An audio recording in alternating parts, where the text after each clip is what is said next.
Welcome back to Fox and Friends First. The pressure is on to win Iowa. So if a candidate makes it there, will he or she make it everywhere? Ron Meyer from Red Alert Politics joins me now with what history tells us about the Hawkeye State. Thank you so much for joining us this morning. So what does Iowa's winner predict about the rest of the primary season? Not much of anything. Okay. So the winner of Iowa is more likely, just as likely to win the nomination 8 years from now as they are this year. If you look at the record all the way back to 1980. So if you look at George H.W. Bush won Iowa in 1980, he went on to win the nomination 8 years later.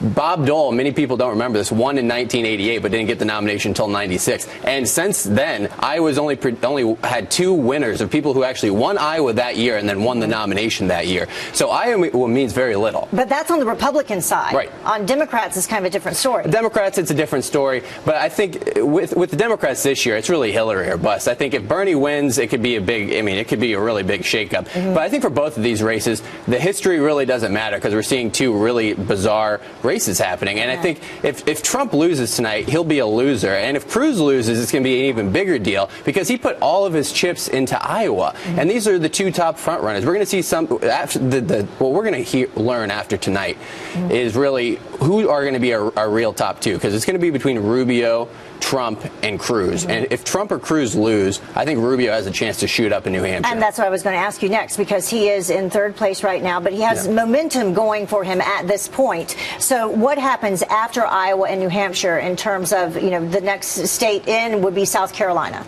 Next state would be South Carolina. I mean, Trump's up big in the polls there, but that's what I'm saying. Iowa and New Hampshire have a good chance to affect what happens in South Carolina, even though South Carolina does do things on its own. Remember, they voted for Newt Gingrich in 2012.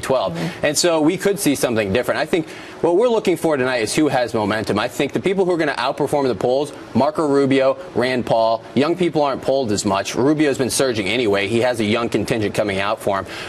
Rand Paul, you have to remember, still should have some of his dad's support. His dad almost won last time. And so it says he's only polling at 5% right now. Rand Paul's going to get more than that. And what does that mean for New Hampshire? We'll see. It's going to be a very interesting race after tonight. And then in 2012, Santorum won Iowa, but originally it was announced that Romney had won, and even though it was reversed later, Romney still had that momentum going into the other races. Well, and that's the thing. We have to keep in mind that the delegate count, both in Iowa and New Hampshire, is proportional. So if you get a close 2nd place or a close 3rd place, you're getting almost the same amount of delegates. So whoever wins tonight is going to act like, oh, I've won so much. You probably have 2 or 3 delegates or 5 delegates more. Does that really mean anything? Trump's going to make it seem like he won all. Like if he wins tonight and he wins in New Hampshire, he's going to make it seem like he has this huge lead. He'll be winning by like 10 delegates. Does that matter? No. And we have to remember that. People who don't want Trump have to remember that. That it's proportional delegates in all but 8 states.